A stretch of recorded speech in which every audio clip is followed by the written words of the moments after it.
Hey, this is Push the Lane with James Reilman and Nick Allen, a man who once settled an international trade dispute with a comb and a Chipotle burrito. Have you ever had Chipotle? It's actually pretty good. It is absolutely delicious. All right, we're jumping right into it. So this past weekend, there were some disputes about Championship Raffle. 5 teams were given buys, but there's only room for 4. So 1 team was raffled out and put into the group phase. Unfortunately, that was Azubu Frost. So me personally, I think that's really the only thing they could have done. The most fair thing to do would have them play it out in some sort of round robin. However, having them play this early to the World Championships, it would have really taken away a lot of the mystery and intrigue about teams coming in. So the raffle was the most fair way, and you know, we see raffles in other sports, so it's not a complete surprise, and I think it was really the only way to go. And these teams don't really play each other a lot. There's not a good metric for seeding. You can't look at circuit points and think that you know, corroborates with how strong these teams are. So really a raffle is kind of the only way in this situation. Yeah, naturally someone's gonna get screwed over. In this case, it was Azubu Frost. In the future, it'd be nice to see more seeds coming into the major international championship, but I think coming forward, we're gonna see a lot more international competition that's going to account for this issue. All right, so next up, Group B, for the Season 2 Championship. It's very exciting. It's actually Invictus Gaming, SK Gaming, Azubu Frost, and CLG Prime. Now, personally, I actually see CLG Prime and Azubu Frost as taking it. Azubu Frost with the #1 spot. CLG Prime, we've seen some really aggressive team strategies from them. They've had the best kiting team in the world. You know, we've seen that with the bring back of Trundle in the jungle. That's worked very well for them, and I think that they've kind of figured out Invictus. Invictus, they struggled with them. They were incredibly aggressive early on in the game, but CLG, they won't fall for it twice. SK, I think they're going to get caught off guard by these unusual strategies they don't usually face. Yeah, SK is losing a lot of games lately in Europe, so I don't think they're going to do well going into the World Championships. And with that in mind, I actually think Invictus Gaming is going to take first place in the group. They've shown how strong they are. They've been playing with, you know, a 200 ping in the North American tournaments, beating almost everybody, making it to the grand finals, and finally losing to Meat Playground. So even on a high ping, they've shown their strengths. They're bringing these new strategies, so I don't think a LAN is going to be any problem for them, and they're going to get first in the group.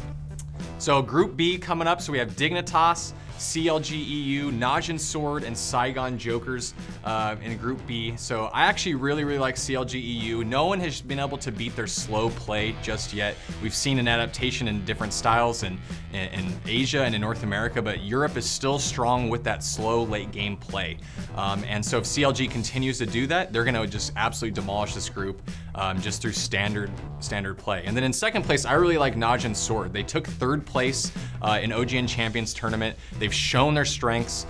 They have a lot of interesting strategies, and I think second place is a definite for them. Yeah, and I actually did pick Najin Sword to win the Korean Regionals. I'm happy about that, but I think that Dignitas, they're going to come out swinging. I agree on the CLG.evo 100%.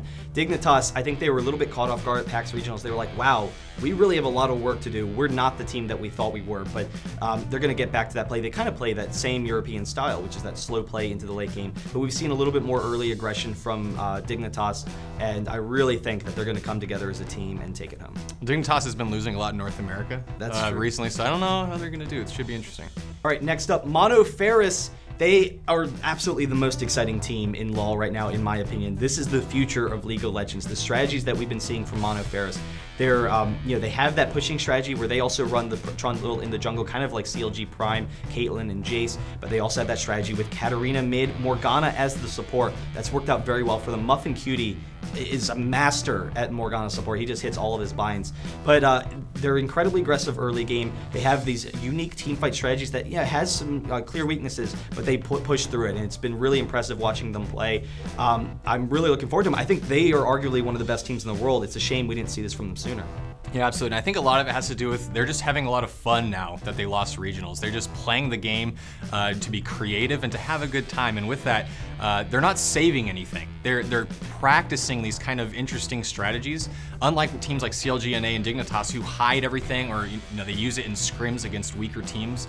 We're seeing Ferris use these strategies against the really strong teams and win. So with that kind of practice and dedication, along with having a lot of fun, they're going to absolutely dominate in Season 3. Yeah, and we see with the strategies that they run, you have a core of like 3 that have this unusual synergy. Then the rest of the team, you can play some of these standard champs just to round it out, and it's definitely working well for them. And for our last topic, we turned to Twitter and asked you guys what you wanted us to talk about. And Dominion and Twisted Treeline as competitive maps was one of the big things that you guys wanted to see. So for me, I don't think that Twisted Treeline and Dominion are going to be competitive maps because Riot has put so much investment into Summoner's Rift. They've really invested in the community and the game balance around this particular map. So to spread resources thinner and put attention towards Dominion, Twisted Treeline, it's really cannibalizing their player base and the competitive scene. So with just Summoner's Rift, it allows them to focus on one map and make that the very best that it can be. Yeah, I think that's actually the big key, is that it cannibalizes the player base. They can't really push the ranked for these games because there's not enough people playing them to really support it. But they're both really fun modes. They're very easy to cast. They're very entertaining to watch. Dominate Dominion, when Riot pushed them, they actually did fairly well on their stream. The only issue is the game's not quite balanced.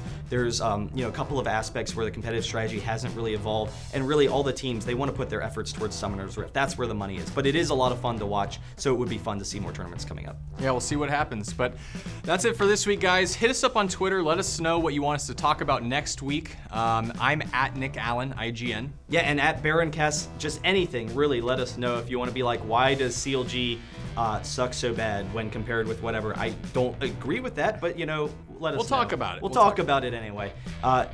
Watch next time. Push the lane, guys.